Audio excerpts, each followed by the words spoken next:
2017-18 চনত যেতিয়া মই অসমৰ বিত্তমন্ত্ৰী হৈ আছিলোঁ তেতিয়াৰ পৰা আমাৰ চৰকাৰৰ বাজেটত আমি চেষ্টা কৰিছিলোঁ যে 18টা বিশেষ আঁচনি যিকোনো মুহূৰ্ততে যাতে ৰাজ্যত ৰূপায়ণ হৈ থাকে আৰু তাক আমি অষ্টাদশ মুকুতাৰ উন্নয়নী মালা বুলি অভিহিত কৰিছিলোঁ। এই আঁচনিৰ ধাৰণাটো হ'ল যে কোনোবা এখন আঁচনি শেষ হৈ যায় বা চৰকাৰে বিভিন্ন কাৰণত তাক পৰিৱৰ্তন কৰে আৰু নতুন আঁচনি 18খন বা পুৰণা নতুন মিলি 18খন আঁচনি যিকোনো সময়তে আমাৰ অসমত যাতে ৰূপায়িত হৈ থাকে। এইবাৰো বিত্তমন্ত্ৰী অজন্তা নেওগ ডাঙৰীয়াই যি বাজেট প্ৰস্তুত কৰিছিলে তাত এই অষ্টাদশ মুকুতাৰ উন্নয়নী মালাৰ ধাৰণাটো ব্যক্ত কৰিছিলে আৰু এখন নতুন আঁচনি তাত লৈ অহা হৈছিলে নিযুত মইনা আঁচনি। নিযুত মানে আমি কি বুজি পাওঁ 10 লাখ আৰু মইনা মানেও আমি বুজি পাওঁ যে আমাৰ কণ শিশুসকল, অৰ্থাৎ 10 লাখ মইনাক সামৰি এই আঁচনিখন আমি ৰূপায়ণ কৰিম আৰু যেতিয়া 10 লাখ হিতাধিকাৰী হৈ যাব তাৰ পিছত এই আঁচনিখনে কিমান প্ৰাসংগিক হ'ল, ই কেনেকুৱা ফল দেখুৱাব পাৰিলে তাৰ ওপৰত ভিত্তি কৰি সেই সময়ত চৰকাৰে সিদ্ধান্ত ল'ব পাৰিব যে আঁচনিখন পৰৱৰ্তী দিনলৈ চলাই ৰাখিব লাগে বা ইয়াক পৰিৱৰ্তন কৰিব লাগে বা ইয়াক এটা নতুন স্বৰূপ দিব লাগে। আমি যি 10 লাখ ছাত্ৰীৰ কথা কৈছোঁ, যদি এই বছৰ আমি অসমতে আঁচনিটো আৰম্ভ কৰোঁ 10 লাখ হিতাধিকাৰী পাবলৈ প্ৰায় 4 বছৰ ইয়াক সময় লাগিব। অৰ্থাৎ 4 বছৰ যিদিনাখন হ'ব সেই দিনাখনহে এই 10 লাখ হিতাধিকাৰীক স্পৰ্শ কৰিব। অৰ্থাৎ আমি অহা 4টা বছৰ এই আঁচনিখন এই ধৰণে আমি চলাই ৰাখিব পাৰিম। এই নিযুত মইনা আঁচনিখনৰ মূল কেন্দ্ৰবিন্দু হৈছে যে বাল্য বিবাহ ৰোধ কৰা। সাধাৰণতে আমি দেখা পাওঁ যে আমাৰ যিটো ৰাষ্ট্ৰীয় পৰিয়াল স্বাস্থ্য সমীক্ষা নেশ্যনেল ফেমিলি হেল্থ ছাৰ্ভে 2019-21 ইয়াত এটা কথা কোৱা হৈছে যে 20ৰ পৰা 24 বছৰ বয়সৰ ভিতৰত অসমৰ 31.8% ছোৱালীয়ে ইয়াতে সন্তানৰ মাতৃ হৈছে। যদি 20ৰ পৰা 24 বছৰ বয়সৰ 31% ছোৱালী সন্তানৰ মাতৃ হৈছে, স্বাভাৱিকতে তেওঁলোকৰ বিবাহ 18 বছৰৰ আগতে হ'ব লাগিব আৰু বেছিকেলি 18ৰ পৰা 20-21 বছৰৰ ভিতৰতে অসমৰ 30% ছোৱালী 31.8% ছোৱালী বিবাহপাশত আবদ্ধ হয়। ইয়াৰ ফলত তেওঁলোক উপযুক্ত পুষ্টি শিক্ষাৰ পৰা বঞ্চিত হয়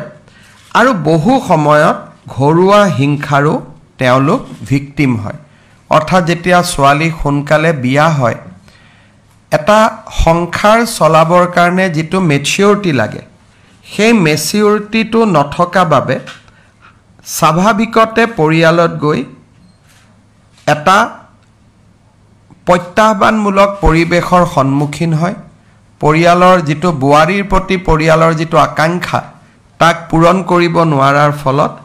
বহু সময়ত ঘৰুৱা হিংসাৰ শিকাৰ হয়। আৰু আমি ইয়াকো দেখা পাওঁ যে বাল্য বিবাহ আমাৰ অসমৰ মধ্য আৰু নামনি অসমত আটাইতকৈ বেছি। সাউথ চালমাৰা ধুবুৰী আদি জিলাত 50%তকৈও অধিক ছোৱালী 18 বছৰ বয়সতে বিবাহপাশত আবদ্ধ হয় আৰু বহু সময়ত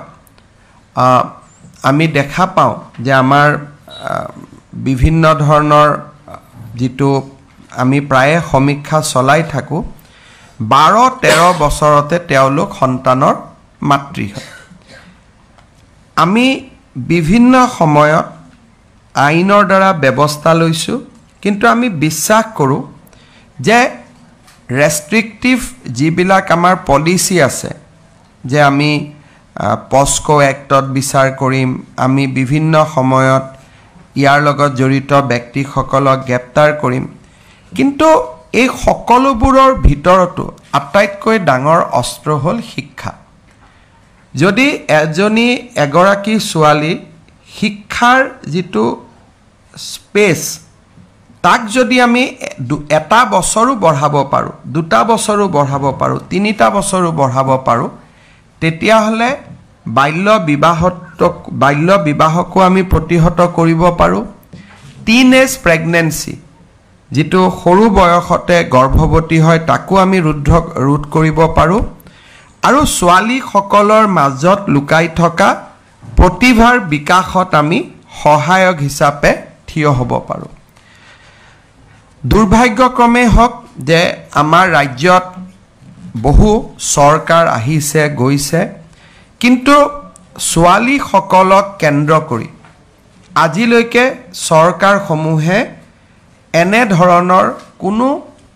ইণ্টাৰভেনশ্যন বা হস্তক্ষেপৰ কথা চিন্তা কৰা নাছিল আমি নীৰৱে মানি লৈছিলোঁ যে কম বয়সতে বিয়া হয় দেউতাক মাকে বিয়া দিয়ে আমিও কি কৰিম আমি আমাৰ ইয়াত ভূমিকা কি অৰ্থাৎ এটা ডাঙৰ সামাজিক সমস্যাক আমি নীৰৱে স্বীকাৰ কৰি লৈছিলোঁ আৰু ইয়াৰ বিৰুদ্ধে আমি কোনো ব্যৱস্থা হাতত লোৱা নাছিলোঁ এতিয়া আনুষ্ঠানিক শিক্ষাৰ আটাইতকৈ ডাঙৰ সমস্যা কি বিদ্যালয় পৰ্যায়লৈকে 10মান শ্ৰেণীলৈকে শিক্ষাৰ সাৰ্বজনীন হৈছে আৰু প্ৰতি বছৰে প্ৰায় 3 লাখ ছোৱালীয়ে মেট্ৰিক পৰীক্ষাত হয় বহে অথবা ক্লাছ 10 লৈকে তেওঁলোকে পঢ়া শুনা কৰে ই আমাৰ জন্মৰ হাৰৰ লগত অলমোষ্ট ইকুইভেলেন্ট অসমত 6 লাখ 6.5 লাখ সন্তানৰ জন্ম হয়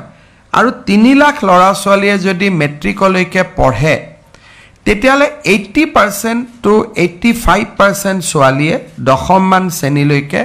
পঢ়ে মেট্ৰিক তাতকৈ অলপ কম দিয়ে আৰু তাৰ পিছত উচ্চতৰ মাধ্যমিকত নামভৰ্তিকৰণৰ সংখ্যাটো আৰু কমি যায় ইয়াৰ দুটা কাৰণ হৈছে যে উচ্চতৰ মাধ্যমিক বিদ্যালয়বিলাক ক্লাছ 10 লৈকে পঢ়া স্কুলখনতে নাথাকে সেই কাৰণে তেওঁলোকৰ ডিসলোকেশন হয় অৰ্থাৎ যত মই ক্লাছ 10 লৈকে পঢ়ো তাত মই 11 লৈকে পঢ়িব নোৱাৰো মই মহাবিদ্যালয়লৈকে যাব লাগে কলেজ আৰু বৰ্তমান আমি হায়াৰ সেকেন্ডাৰী স্কুল বিলাকৰ সংখ্যা বঢ়াইছো যদিও এতিয়াও হাই স্কুল আৰু হায়াৰ সেকেন্ডাৰী স্কুলৰ সংখ্যা সমানুপাতিক হোৱা নাই আমি এটা প্ৰচেষ্টা চলাই আছো আৰু ই সম্পূৰ্ণভাৱে হাই স্কুলতে হায়াৰ সেকেন্ডাৰী পঢ়াৰ যেটো ব্যৱস্থা ই আৰু 3-4 বছৰ প্ৰয়োজন হ'ব কলেজ সমূহ যদি আমি চাও যে হাই স্কুল খনৰ পৰা 10 12 13 14 15 কিলোমিটাৰ দূৰত থাকে আৰু বহু সময়ত কলেজ সমূহ সাধাৰণতে চহৰ কেন্দ্ৰিক সৰু সৰু চহৰ বিলাকতে হওক বা গুৱাহাটীতে হওক নামভৰ্তিকৰণৰ বাবে প্ৰথম আমাৰ যেটো ধাৰণা সেই ধাৰণাত এভাৰেজ 15,000 টকা এগৰাকী ছোৱালীক বা লৰাক নামভৰ্তিকৰণৰ বাবে লাগে সাধাৰণতে দৰিদ্ৰ পিতৃ মাতৃয়ে একেলগে 15,000 টকা জমা কৰোতে অসুবিধা পায় প্ৰথম প্ৰতিবন্ধকতাটো আহে যে নামভৰ্তিৰ কাৰণে আমি প্ৰয়োজনীয় পুঁজি ক'ত পাম 2016 চনত আমি অসম চৰকাৰে নামভৰ্তি বিনামূলীয়ালৈকে আমি ৰূপান্তৰ কৰিছিলোঁ কৰবাত দুই এটা অভিযোগ থাকিলেও কোনোবাই বহু সময়ত কয় যে আমাৰ স্কুলত 600 টকা লৈছে 1000 টকা লৈছে কিন্তু 15,000 টকাৰ তুলনাত 600 টকা বা 1000 টকা ই এটা উন্নত এটা আমাক পৰিবেশ দিছিলে তাৰ পিছত সেমিষ্টাৰবিলাকত নামভৰ্তি কৰোঁতে প্ৰয়োজন হোৱা পুঁজিও বা নামভৰ্তিকৰণৰ বাবে প্ৰয়োজন হোৱা পুঁজিও আমি ৰেহাই দিছিলোঁ। এই দুইটা ব্যৱস্থাৰ ফলত আমাৰ প্ৰাৰম্ভিক যিটো বাধা আছিল সেই প্ৰাৰম্ভিক বাধাটো বহু পৰিমাণে আঁতৰি গৈছিলে। সমৰ্থ পৰ্টেলৰ ৰূপায়ণৰ পিছত এতিয়া নামভৰ্তিকৰণটো বিনামূলীয়া কৰা আৰু সহজ হৈ গ'ল, কাৰণ ই স্বচ্ছ আৰু এটা প্ৰত্যক্ষ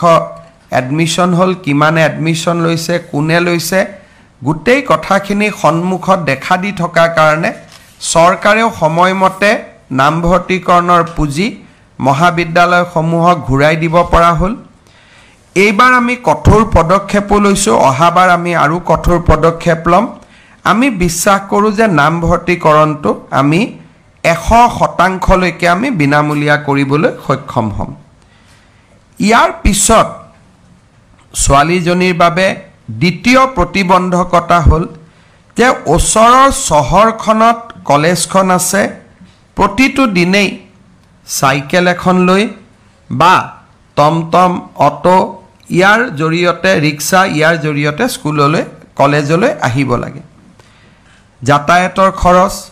আৰু কলেজত অহাৰ পিছত দিনটো খোৱা বোৱা, দেউতাক মাকে 50 টকাৰ পৰা 100 টকা এভাৰেজ ছোৱালীজনীক দিব লাগে, আৰু যিটো বহু সময়ত দেউতাক মাকে দিব নোৱাৰে। আৰু এই দুইটা হিচাপ কৰাৰ পিছত যে নামভৰ্তিকৰণৰ বাবে একেলগে ক'ত টকা দিম আৰু খোৱা বোৱা বা অহা যোৱাৰ ট্ৰেন্সপৰ্টেশ্যন কষ্ট আমি কেনেকৈ দিম, এই দুইটা কথা যেতিয়া বিবেচনা কৰে আৰু প্ৰথম 3-4 মাহ কলেজত নামভৰ্তিকৰণৰ পিছতো ড্ৰপ আউট আৰম্ভ হয় আৰু লাহে লাহে আমি পুনৰ নেক্সট অপশ্যনটোলৈকে গুচি যাওঁ যে ছোৱালীজনী ঘৰত বহাই থকাতকৈ বিয়া দিয়াটোৱে উচিত নেকি। অৰ্থাৎ সকলো পিতৃ মাতৃয়ে যিটো তেওঁলোকৰ ইজি অপশ্যনটোলৈকে গুচি যায়। ইয়াৰ বিৰুদ্ধে যুঁজ দিয়াৰ আন এটা অস্ত্ৰ হ'ল স্কিল এডুকেশ্যন। ছোৱালীসকলে প্ৰত্যেকৰ ঘৰত আৰ্থিক প্ৰতিবন্ধকতা থাকে, কিন্তু ক্লাছ 11ৰ পৰাই আমি যদি স্কিল এডুকেশ্যন আৰম্ভ কৰিব পাৰোঁ, তেতিয়া দেউতাক মাকে গম পাব যে এই বৃত্তিগত শিক্ষাই ছোৱালীজনীক এটা নিশ্চিত কৰ্মসংস্থাপন দিব। গতিকে এছাম ছোৱালীয়ে দেউতাক মাকেও প্ৰেৰণা দিব যে তুমি এইখিনি শিকি লোৱা। তেতিয়াও যেতিয়া স্কিলত সোমাই যায় তেতিয়াও বিয়া বাৰু অলপ দেৰিলৈকে বা ডেফাৰ হৈ যায়। আনটো হ'ল যে কলেজত পঢ়া ছোৱালীবিলাকৰ কাৰণে আমি যদি চৰকাৰে এটা নিৰন্তৰ আৰ্থিক সাহায্য দিব পাৰোঁ, দেউতাক মাকৰ বোজ যদি কমাব পৰা যায়, তেতিয়াহ'লেও আমি ভাবোঁ যে ড্ৰপ আউট আৰু এডমিশ্যনত আমি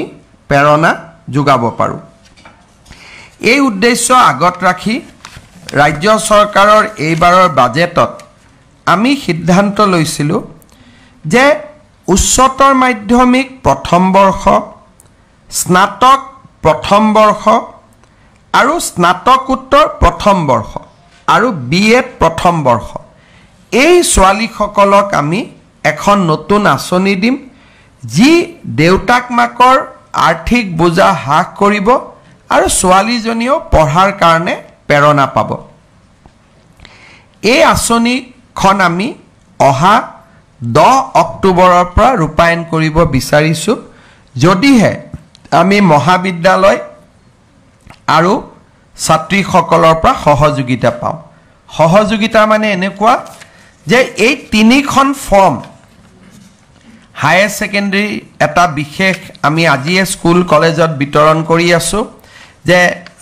বিভিন্ন গ্ৰেজুৱেটৰ কাৰণে এটা পাৰ্টিকুলাৰ কালাৰৰ ফৰ্ম এখন, MSCৰ কাৰণে এটা পাৰ্টিকুলাৰ কালাৰ, আৰু আমাৰ BEd হায়াৰ ছেকেণ্ডেৰীৰ কাৰণে এই ধৰণে আমি 4টা কালাৰৰ 4খন ফৰ্ম কৰিছোঁ। ফৰ্মত একোৱে নাই, কোন চনত পাছ কৰিলোঁ, ক'ত এডমিশ্যন ল'লোঁ, কোনো ডকুমেণ্ট দিব নালাগে, কোনো কাগজ দিব নালাগে, কাৰণ ইতিমধ্যে সমৰ্থ পৰ্টেলত আৰু আমাৰ হায়াৰ ছেকেণ্ডেৰীৰ বাবে দৰ্পণ পৰ্টেলত তেওঁলোকে গোটেই ডেটা দিয়ে থৈ দিছে। গতিকে আমি ইয়াত কোনো মাৰ্কশ্বিট বিচৰা নাই, ফটোষ্টেট বিচৰা নাই, এটেচ কপি বিচৰা নাই, ইনকামৰ প্ৰমাণপত্ৰ বিচৰা নাই, অৰ্থাৎ গাঁওবুঢ়া মৌজাদাৰ ক'তো যাব নালাগে, এখন চিম্পল ফৰ্ম। ইয়াত মাত্ৰ এটাই আছে যে দেউতাক মাকৰ এটা চহী লাগে, যাতে দেউতাক মাকে গম পায় যে চৰকাৰে ইমানখিনি মোৰ ছোৱালীজনীক সহায় কৰিছে, গতিকে মোৰ আৰ্থিক বোজাটো কিছু পৰিমাণে কমিব। আৰু বহু সময়ত কিছু দেউতাক মাক আৰ্থিকভাৱে সচ্ছল হোৱাৰ বাবে এনেধৰণৰ আঁচনি ল'ব ইচ্ছাও নকৰে। গতিকে ইয়াত ভলেণ্টিয়াৰলি অপ্ট আউট আছে, চৰকাৰে কাকো বাদ দিব বিচৰা নাই। কোনোবাই যদি নিজে বাদ দিব খোজে তেতিয়াহ'লে আঁচনিখনৰ পৰা নিজে আঁতৰি আহিব পাৰে, কিন্তু আদাৰৱাইজ ই এটা ইউনিভাৰ্চেল স্কিম, অৰ্থাৎ higher secondary first year, degree first year আৰু পোষ্ট গ্ৰেজুৱেট ফাৰ্ষ্ট ইয়াৰৰ আমি সকলোকে ইয়াত সামৰি ল'ব খুজিছোঁ। এতিয়া প্ৰশ্ন আহিব যে ছেকেণ্ড ইয়াৰত আমি পাম নে নাই। ছেকেণ্ড ইয়াৰত আমি পাম, তাত খালি সৰু দুটা আমি কণ্ডিশ্যন আছে যে ছোৱালীজনীয়ে এটা পাৰ্চেণ্টেজ এটেণ্ডেঞ্চ সদায় লাগিব, আমি তাক ধৰি দিম, যিটো কলেজত সাধাৰণতে এইটো এটেণ্ডেঞ্চ লাগে পৰীক্ষা দিবৰ কাৰণেও, আৰু ছোৱালীজনীৰ কোনো ধৰণৰ কেৰেক্টাৰ অৰ ক্ৰিমিনেল এক্টিভিটিজত ইনভলভ হ'ব নালাগিব। এই দুটাই সৰু এটা কথা যে তাত এটা কেৰেক্টাৰ চাৰ্টিফিকেট যে ছোৱালীজনী কোনো ধৰণৰ অবিদ্যায়তনিক কামত, যিটো আমাৰ সাধাৰণতে প্ৰিন্সিপালজনে দিয়ে, কেৰেক্টাৰ মানে সেই কেৰেক্টাৰটোত আমি যাব খোজা নাই, কেৰেক্টাৰ মানে অবিদ্যায়তনিক কিবা কাম কাজত আছে নেকি, যে স্কুলত ৰেগুলাৰ নহয়, কাৰোবাৰ লগত কাজিয়া পেচাল লাগিছে, যিটো আমি ৰেগিঙত জড়িত নহয়, এই যিবিলাক এজন ষ্টুডেণ্টৰ কেৰেক্টাৰ, ব্যক্তিৰ কেৰেক্টাৰ নহয়, যিটো ছাত্ৰ জীৱনৰ কেৰেক্টাৰ, সেই কেৰেক্টাৰটো আমি মেইনটেইন কৰিছোঁ নাই, কেৰেক্টাৰ এজ এ ষ্টুডেণ্ট, এটেণ্ডেঞ্চটো ৰাখিছোঁ নে নাই, এই দুটা কথা ক্লিয়াৰ কৰি দিয়াৰ লগে লগে এই ছোৱালীখিনিয়ে ছেকেণ্ড ইয়াৰতো এই পুঁজি পাই থাকিব। তাৰপিছত থাৰ্ড ইয়াৰ পাব, থাৰ্ড ইয়াৰতো পাই থাকিব। যিসকলে ফ'ৰ্থ ইয়াৰ ডিগ্ৰীত এডমিশ্যন লৈছে তেওঁলোকে ফ'ৰ্থ ইয়াৰতো পাব। আৰু যিসকল আজি উচ্চতৰ মাধ্যমিক দ্বিতীয় বৰ্ষত আছে, এই বছৰ তেওঁলোকে নাপাব, অহা বছৰ ডিগ্ৰীত নাম লগোৱাৰ লগে লগে তেওঁলোকেও এই আঁচনি পোৱা আৰম্ভ হ'ব। এই আঁচনিত মই আগতেই কৈছোঁ আমি কাকো বাদ নিদিওঁ, খালি 2-3টা ধৰণৰ ছোৱালীয়ে এই আঁচনিৰ সুবিধা নাপাব। সেইটো হৈছে যে উচ্চতৰ মাধ্যমিক আৰু ডিগ্ৰীত বিবাহিত ছোৱালীয়ে এই আঁচনিটোৰ সুবিধা নাপাব, কাৰণ এই গোটেই আঁচনিটো হ'ল বাল্য বিবাহৰ বিৰুদ্ধে।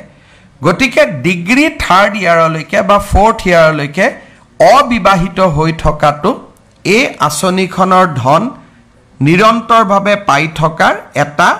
প্ৰাথমিক চৰ্ত। কিন্তু পোষ্ট গ্ৰেজুৱেটত যেতিয়া আমি যাম তেতিয়া আৰু আমি বিয়াৰ কথাটো আনা নাই। অবভিয়াছলি ছোৱালী পোষ্ট গ্ৰেজুৱেটত গ'লে বিয়া হ'বও লাগে, আৰু আমিও বিচাৰোঁ যে এটা নিৰ্দিষ্ট সময়ত তেওঁলোক বিবাহিত হওক। দ্বিতীয়তে যিসকল ডেপুটেশ্যনত পঢ়ে, বি এড বহুত আমাৰ শিক্ষকে ডেপুটেশ্যনত পঢ়ে, অৰ্থাৎ চৰকাৰৰ দৰমহা পাই থাকে, তেওঁলোকে